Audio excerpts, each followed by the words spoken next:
Today, we're diving into the life of Malika Ziyawudun. She was a brilliant Uyghur poet, an incredible artist, and a captivating performer. And her story? Well, it's one of pure genius, incredible courage, and a voice that, even in the face of absolute tragedy, just refused to be silenced. So, let's get into it. Our story here doesn't start at the beginning with her birth. It starts with these words, Alas, Malika. This title frames her entire life through this lens of just enduring grief, a sorrow that's really embodied by the one person who never, ever forgot her, her mother. Imagine this. Every single Friday, a mother makes a pilgrimage. It's this quiet, heartbreaking ritual that's gone on for years and years, a testament to a loss that time just can't seem to heal. And it really forces you to ask, right? Who was this daughter who inspired such unwavering devotion? To really understand Malika, we have to start right here, at this place of remembrance. We have to look closely at this ritual of love and sorrow. It's in the small details that you really see the depth of this loss. She brings grain for the birds, and she whispers that it's for her daughter. She waters the flowers on the grave, and her own tears mix with the water she pours. Every single one of these acts is like this quiet declaration that Malika is still here, still so deeply loved. So, okay, let's rewind. Let's go all the way back to the beginning. Because long before she was a memory at a gravesite, Malika was a child prodigy. I mean, a little girl who just consistently left the adults around her completely stunned. Really, just stop and think about that for a second. At 8 years old, when most of us are just figuring out our multiplication tables, Malika was writing riddles so clever they were published in a major newspaper for adults to try and solve.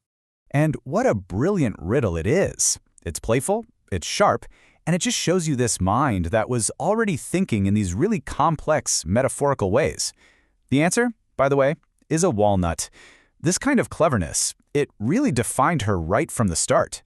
And it didn't stop there. Just 2 years later, at age 10, she took the entrance exam for a catered training school. Now, she was competing against adults, and she didn't just pass, she scored a 98. She was just in a whole different league. So with this incredible mind and all this creativity, it's really no surprise that she was drawn to the arts. As a teenager, she wasn't just some performer, she was a phenomenon. She captivated absolutely everyone who saw her on stage. And this is what makes her so fascinating. On stage, she was all grace and elegance. People said she was like a bird in flight. But off stage, that fire and intellect turned into something else entirely. Just pure fearlessness. Get this, during a visit to a military barracks, she shocked everyone by stepping up and perfectly firing an artillery piece. She wasn't just an artist, she was an absolute force of nature. Her talent was so immense that even her simple stage announcements were treated like an art form. Her friend and colleague, Tursanai Yunus, remembered that Malika's delivery was so perfect, so captivating, that she would get thunderous applause all on its own, just for an announcement. So you have to ask, where did this fiery, rebellious spirit come from? Well, it was literally in her blood. Malika was the granddaughter of Hoca Niyaz Haci, a legendary warrior who led a major rebellion back in the 1930s. This lineage was a source of huge pride, but, as we'll see, it would also become a fatal liability. And this is where her story takes a dark and irreversible turn. In 1966, the political storm of the Cultural Revolution swept across the land, and Malika, with her proud heritage and her bourgeois artistry, was a perfect target. The persecution was swift, and it was brutal. From the public denunciations to her formal arrest later that year, her life just descended into a 4-year-long nightmare of interrogation, torture, and forced labor, a nightmare that ended with her mysterious and violent death. And you have to understand, the goal wasn't just to punish her, it was to break her spirit, publicly. They hung heavy boards from her neck, they forced a dunce cap on her head, and they cut off her beautiful, long hair, which she absolutely adored. She was paraded through the streets as a public spectacle, all of it designed to just strip away every last bit of her dignity. This image, it hits hard. It really captures the human cost of all this. Here, Malika is standing with Pasha Ishan, another celebrated singer.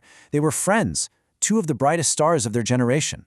And soon after this photo was taken, they would be publicly shamed together, their art and their friendship condemned as if it were a crime. But here's the thing. Even as they tried to erase her, Her true voice, her poetry, it only grew stronger.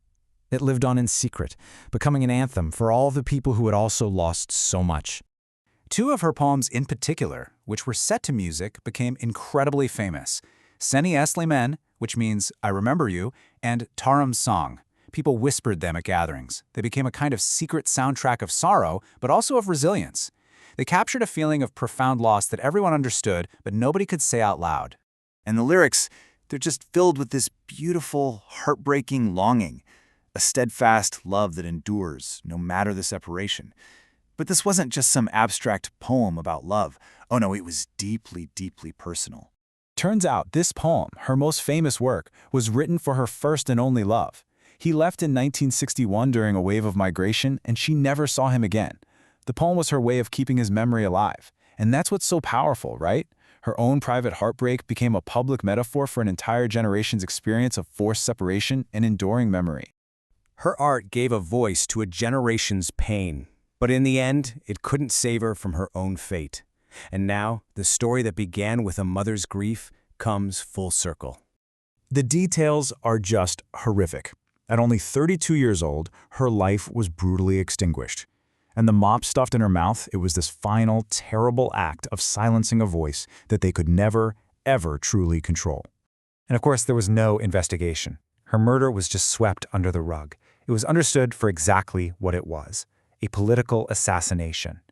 It was the final act of revenge against the granddaughter of a rebel commander, an attempt to sever a people from their history and from their heroes. In the end, her personal tragedy echoes a much older, deeper sorrow. The source text we're looking at connects her fate to this ancient inscription which captures this timeless sense of loss. Malika Ziyawudun. She was a daughter worthy of being a queen. But her life, her art, and her voice became casualties of a history that leaves us with a question that's still so relevant. What happens when a culture's brightest lights are extinguished?